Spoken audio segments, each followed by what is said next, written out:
Hi, in this video series we will talk about functions. So we have two chapters, functions and limit and continuity of functions. So we will do the two chapters together, and then we'll do exercises for both.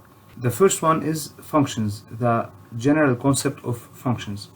So first, let me define a function.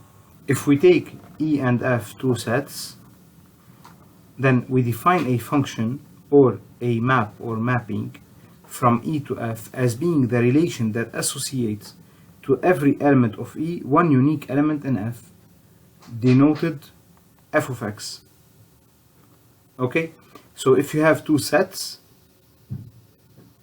and you define a relation which defines a correspondent to each element in the first set, so to this element we have what we call an image, to this element we have an image, etc., then we are defining a mapping. So in order for this relation to be a mapping, we should have the following property. Every element of E should have one unique element in F, not more, not less, only one element in F. Now the function from E to F we denote it usually by a small letter like small f, for example, and the first set in here that we call E is the set of inputs or the domain of the function, and F in here is the set of outputs or the range of the function.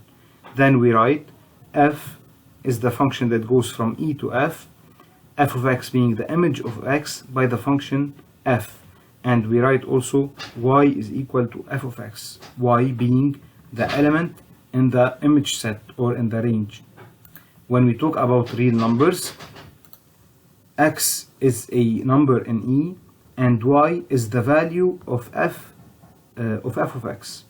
Okay, so the function f from a set E to f, we can denote it f going from E to f such that to every x in E we have the image y which is equal to f of x.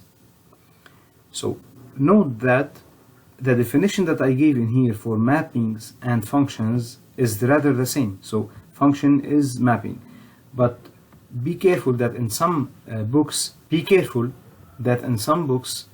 authors might define them in a different way. So a function might be defined as the relation such that every element of E has at most one image in F, so it might have no images and it might have one image but not more. And a mapping is when the relation is such that every element of E has for sure one element and nothing more than one element, so it has one and only one image in F. Okay, but in this chapter we follow the definition that says that we define a function as being a mapping or the other way around. Now a real function of the real variable or a numerical function is a function that goes from R or a subset of R into R. So to every real number the image is a real number. And why would we say that we go from a subset of R? Because the relation that we are defining might be not defined for any element in R. So that's why we take a restriction of the departure set or of the input variable set so that every element has one image. I put this example in here to discuss a little bit the cases that we might encounter when we are talking about relations. In fact, in here we have the relation that to each shape it corresponds its color. You see?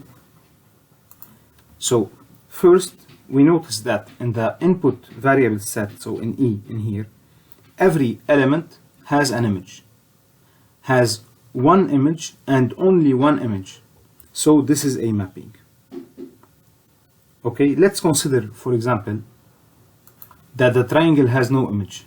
Let's say, for example, it has no image. Okay, it means that this is not a mapping because we have an element in the departure set or in the input variable set in E that has no image. So this will not be a mapping. Now let's consider that let's say the triangle itself has another image somewhere. Okay, this would not be a mapping neither, because we have one element in the input set that has two images. So this is not a mapping, it's not a function. But the fact that in the set F, the range of the function, the fact that we have two elements, the black one and the violet one, they have no pre-images. There is no elements in E whose images are the black and the violet ones. That's not a problem for the mapping. So the mapping, to know if it's a mapping or not, we should look into the input variable set, and each variable should have one and only one image. Take for example the function f of x equals 1 over x. So to each element in the input variable set, we calculate the image being 1 over this element. Of course, if this is a function or a relation from the set R into the set R, it would not be a mapping, neither a function, because we have one element in R which is 0 that has no image. But if we define this relation between R star, which is R deprived from 0, into R, then this would be a mapping or a function, because every element has an image. Okay, so this is the idea. Now we have to look into some other cases of functions. So now we have a function, we have a mapping. Let's investigate a little bit what cases you might have. The first case that I want to discuss is when we have, to each element we have one image, that's for sure, but we don't have this case where we have two elements having the same image.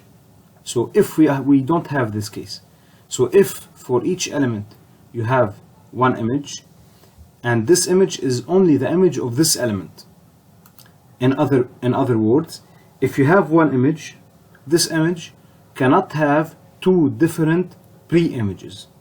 So in this case, the graph would be like this. So this is a mapping, and we don't have two elements having the same image. So in this case, we call it injective. Okay, injective, because the first set is injecting itself in the second set. It's not a problem if we still have elements in here with no pre-images. It's still injective, because the first elements are injecting themselves in the second. The first set, of course, is injecting itself in the second set. Now, if we don't look at the injective problem, the injectivity problem, but we look at the fact that we have elements in here with no pre-images. Okay, if we don't have elements in the second set with no pre-images, so if we are in this case, so every element has a pre-image, then of course we are still having a mapping, because each element has only one image, but we have no elements in F with no pre-images. In this case, we call it surjective. Okay, so when a function is surjective, it means that you have no elements in the range set having no pre-images. So every element in the range set has a pre-image. Then a function now is bijective if it's injective and surjective. So we are in this case, we have no elements in F with no pre-images, and also we don't have two elements with the same image, so we are in this case.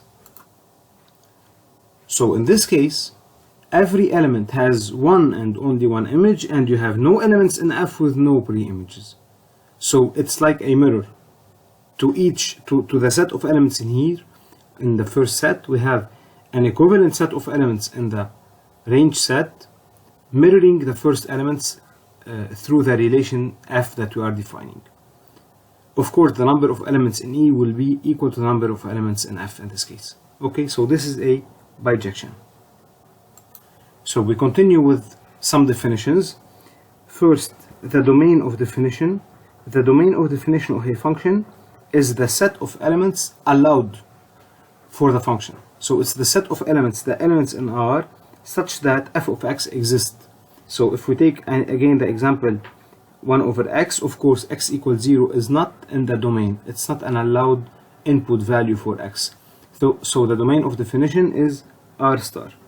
That's why every relation we define going from its domain of definition into r or whatever, then it's a function, because if it's going from its domain, then every element has an image. Okay? Of course, we don't have one element with two images. That's for sure. Otherwise, it would not be a mapping.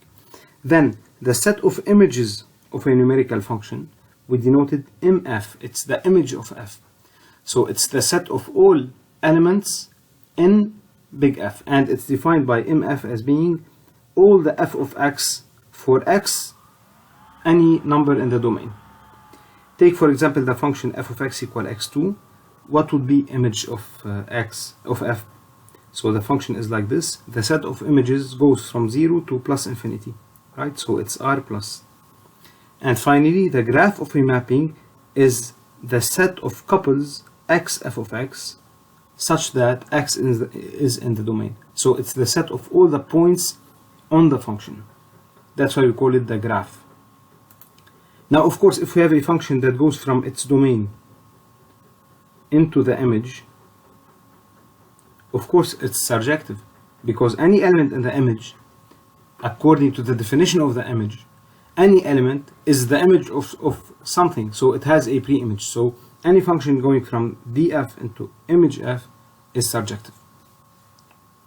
Now, we define here mathematically the injectivity, surjectivity, and bijection, and the bijectivity. So we say that a function is injective if for any two elements in the domain, if the two elements are not equal, then their images are not equal as well. Or if we have two elements such that the images are the same, then these two elements are the same. They cannot be different, because otherwise it would not be injective. I already explained on the graph how it works. A function is surjective if for any y you take in R, you can have an x in the domain such that y is equal to f of x. So any element in the range or in the arrival set, it has a pre-image x in the domain.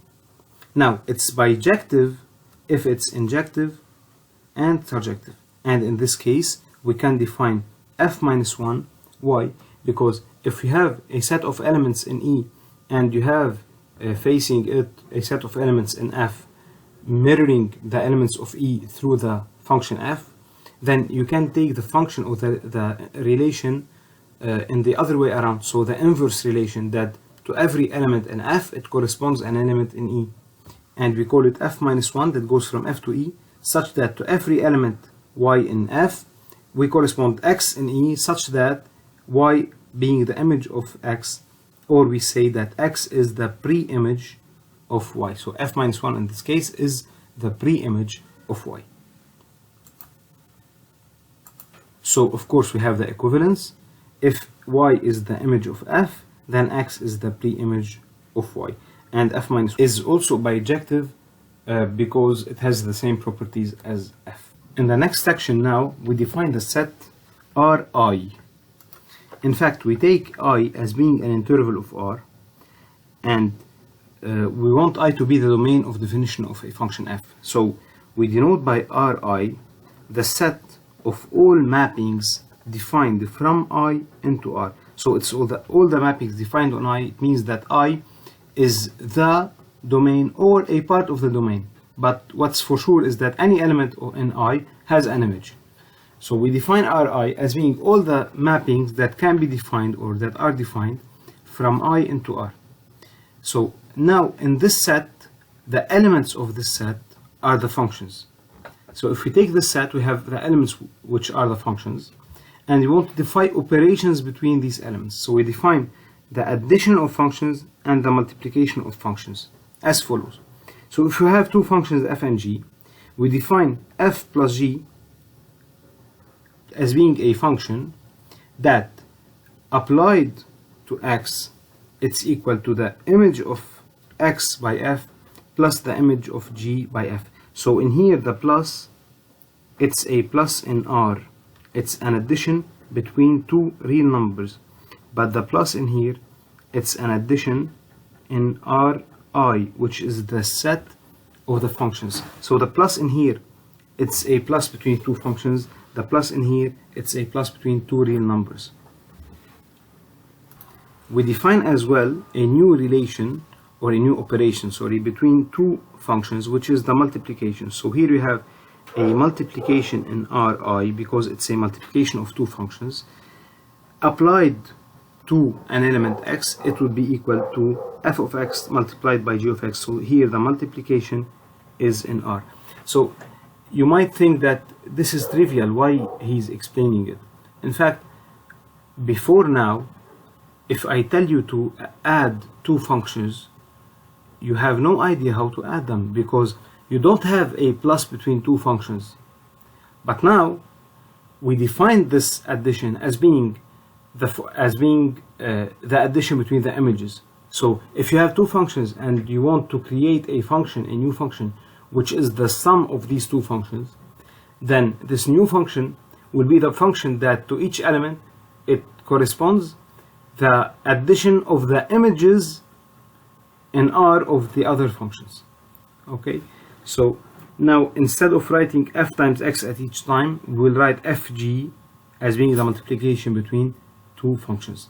Now we'll define as well an external operation, which is the multiplication by a number in R, lambda. For example, if you have the function f of x equal cosine x, what the function 2f would be? The function 2f is a function, let's call it h, such that h of x is equal to 2 times f of x, and this is a multiplication between two real numbers. It's well defined. Okay, so we define the multiplication between a number f and a function as being the new function whose image is this number times the image of x. And finally, we say that the elements f and g in Ri are equal if the images of f are the same as the images of g. So f is equal to g. We say that two functions are equal if they are equal at all the images. So for any x, we have f of x is equal to g of x. And we can also combine the operations to obtain the following properties. First, if we have an addition between two functions f plus g and then we add h, it's the same thing if we add to f the function g plus h. Also, if we have f plus g, it's equal to g plus f. That's for sure, because if you add the images, then the addition of images in R is commutative. Then you can replace f by g and g by f. Also, if we take the function that we call O in here, or big zero, as being the function that is equal to 0 for any x, then this function, if we add it to a function f, of course the image would be f of x plus 0 of x, which is equal to f of x. It will be equal to f. And also if we add it on the right side and on the left side, it will be equal to f. As well, if we take the function 1, that to each x it corresponds to the image 1, so it's the function 1, okay, then it's the constant function 1 that satisfies if we multiply 1 times f, it's equal to f times y, which is equal to f, because 1 times f of x is equal to 1x times fx, which is equal to 1, the image of any number is 1 by the function 1, times f of x, and now the multiplication is between two numbers, so it's equal to f of x.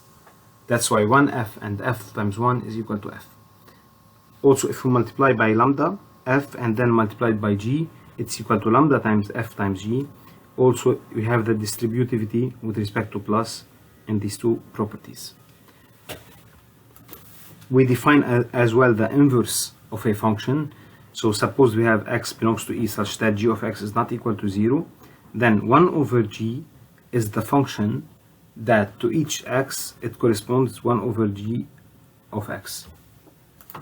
And the function f over g, let's call it h for example, it's the function such that h of x is equal to f of x over g of x. So it's the ratio of the real numbers. And also the function absolute value of f is the function that to each x it corresponds to the absolute value of f of x.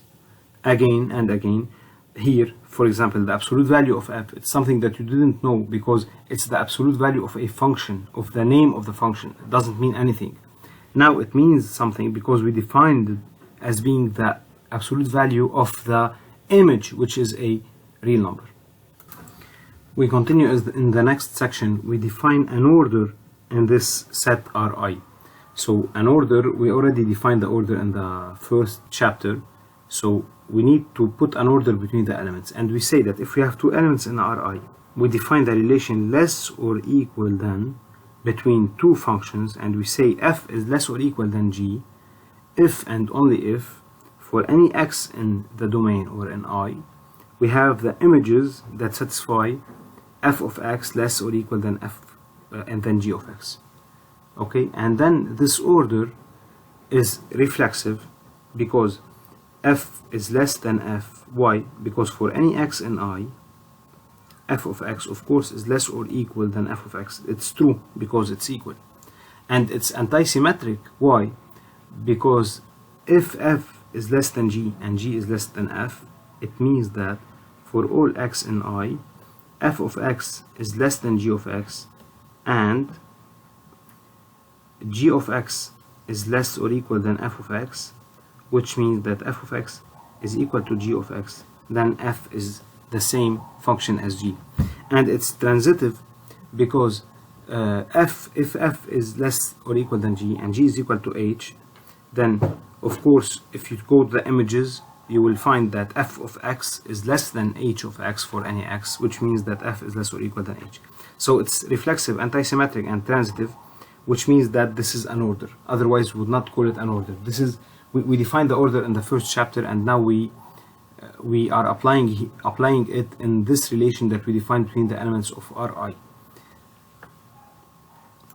We can prove as well that the relation less or equal than, this order relation, satisfy the compatibility properties with the addition and multiplication. So if you have two functions or three functions f, g, and h, then if you have f less or equal than g, then of course you can have f plus h less or equal than g plus h. So you can add h on both sides.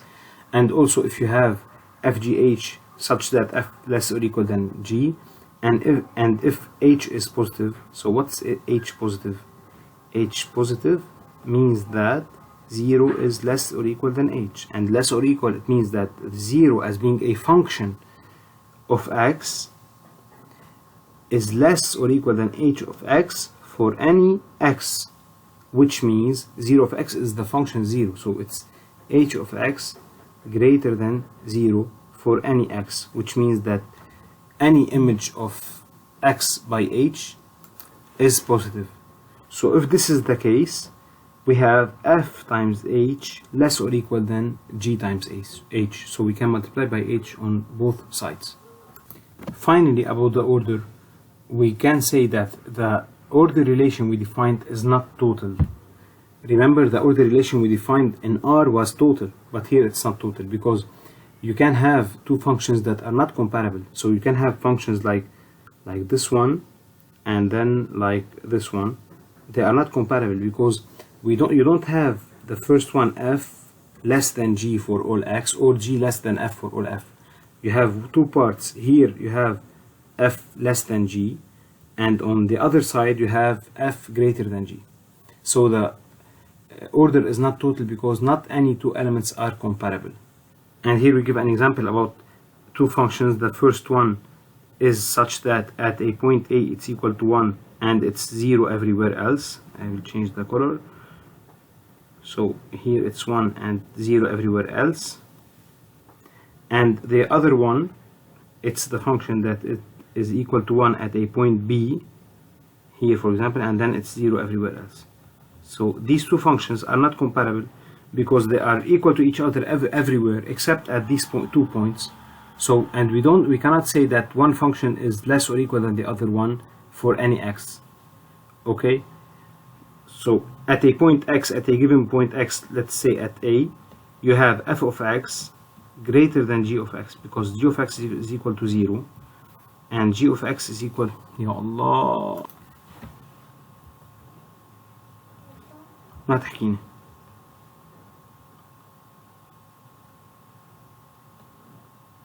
So at the point A, you have f of x is equal to 1 and g of x is equal to 0, so f of x is greater than g of x, or g of x is less or equal than f of x, and at the point B you have g of x greater than f of x.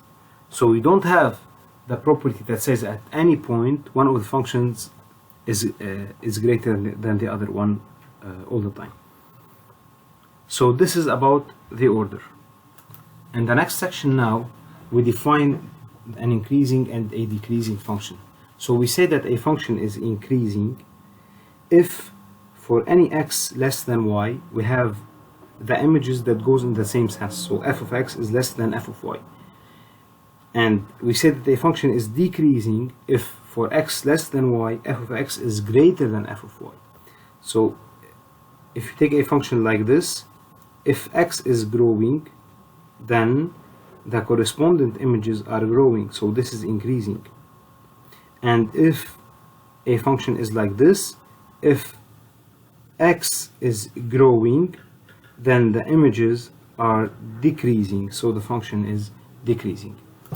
And we say that f is monotonic if it's increasing only or it's only decreasing.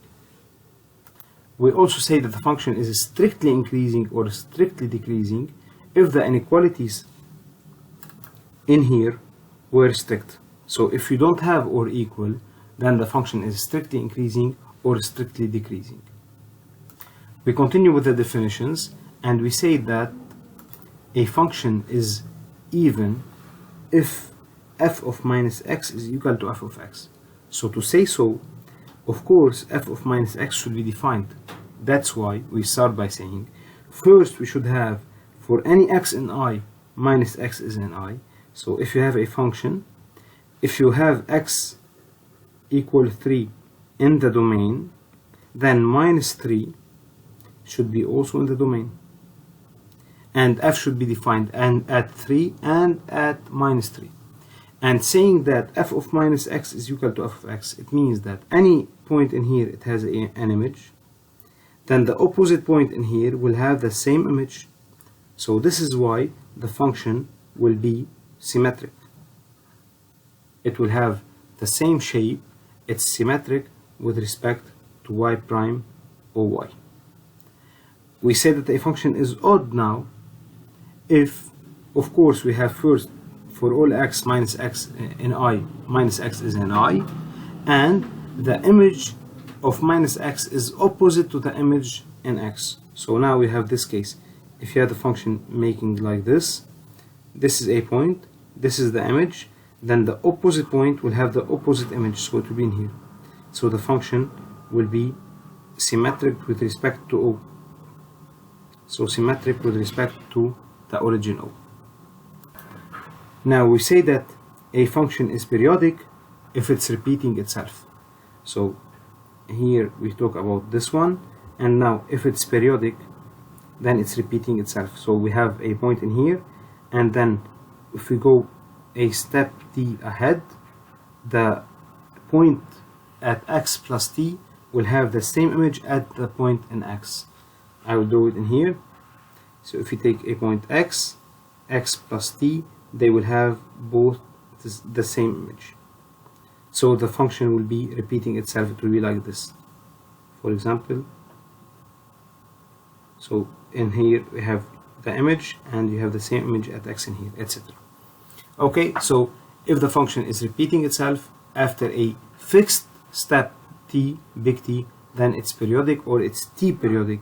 It's periodic of period t. So f of x plus t is equal to f of x. And finally, a function is said to be bounded above if there exists a real number such that the image of any x in the domain is below this real number. So it's a real number that's greater than all the images.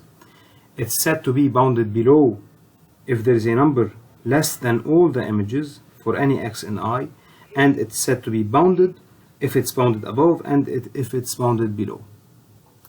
So you have M, for example, in this case, which is greater than all the images, so it's greater than all the elements in f of I, which is the set of all the images, or it's MF.